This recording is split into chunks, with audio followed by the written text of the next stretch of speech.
একটা মেয়ে একটা ছেলেকে বাসরঘর থেকে চিঠি লিখেছে। জানগো, দু চোখের কান্নায় লিখেছি চিঠি, শুরুতেই শুভেচ্ছা নিও। ভালো আছো জান? আমি অনেকক্ষণ ধরে ফুল সাজানো একটি ঘরে বসে আছি। পুরো খাটটা গোলাপ ফুল দিয়ে সাজানো। ওরা হয়তো জানে না আমার এই গোলাপ ফুল ভালো লাগে না।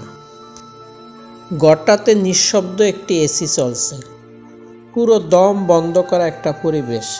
আজ আমার বিয়ের প্রথম রাত।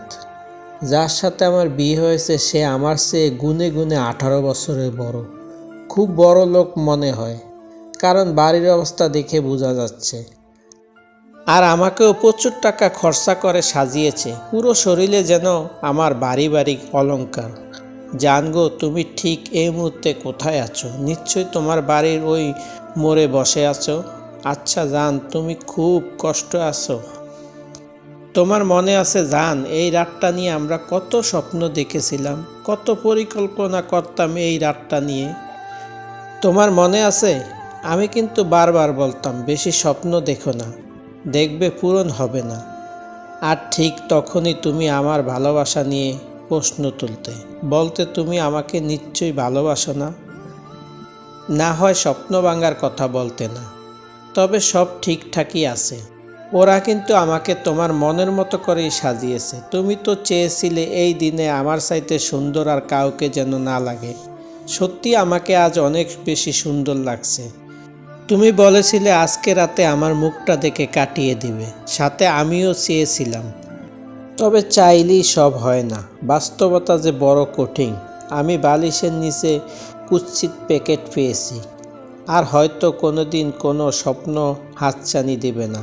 তুমি কিন্তু একদম ভেঙে পড়বে না, সব ঠিক হয়ে যাবে। তুমি কিন্তু খুব ফুটফুটে একটা সুন্দর মেয়েকে বিয়ে করবে, তাকে নিয়ে সুখে থাকবে। জানগো, আমায় যতটা ভালোবাসা দিতে, তাকে কিন্তু আমার থেকেও 10 গুণ বেশি ভালোবাসা দিয়ে আগলে রাখবা, এটা আমার অনুরোধ। আর বিয়ের দিন আমাকে একদম মনে করবে না। আর তাকে নিয়ে জ্যোৎস্না দেখবা, রোজ ঘুরতে যাইবা। আচ্ছা, ঘুম থেকে সকালে তাড়াতাড়ি উঠবা। অ্যালার্ম ঘড়ির দায়িত্ব তো অনেক দিন নিলাম, আর কত বলো? সব সময় চুল আশ্রাবে, আমি তো আর হাত দিয়ে আশ্রিয়ে দেব না। এই আশায় আবার বসে থেকো না। তুমি খুব ভালো। দেখো, তোমার কপালে আমার থেকেও খুব খুব ভালো মেয়ে জুটবে। সে তোমাকে খুব বেশি ভালোবাসবে, কারণ তুমি খুব ভালো। আর হ্যাঁ, লাস্ট একটা কথা, তুমি আমায় বলেছিলে আমি তোমাকে ভালোবাসি কিনা। তবে ভালোবাসি কিনা জানি না, কিন্তু তোমাকে ছাড়া আমি বাঁচতে পারবো না। তোমায় একদিন না দেখলে, কথা না বললে ভালো লাগে না। আর একে যদি ভালোবাসা বলে, তাহলে আমি তোমাকে খুব খুব বেশি ভালোবাসি। তোমার সাথে আমি বেশি রাগ করি কেন জানো? আমি রাগ করলে তোমার ভালোবাসা বেশি পাই, তাই এমনিতেই রাগ করি। একটু রাগ করলেই তুমি কত কিছু করো, পাগল হয়ে যেতে আমার রাগ ভাঙাতে। তাই আমি প্রতিদিন রাগ করতাম।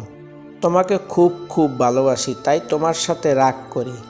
আর আমি চেয়ে চেয়ে দেখতাম তুমি আমাকে কতটুকু ভালোবাসো। আর একই বয়সে ভালোবাসা সফল হতে ভাগ্য লাগে। তোমার বা আমার সেই ভাগ্য নেই।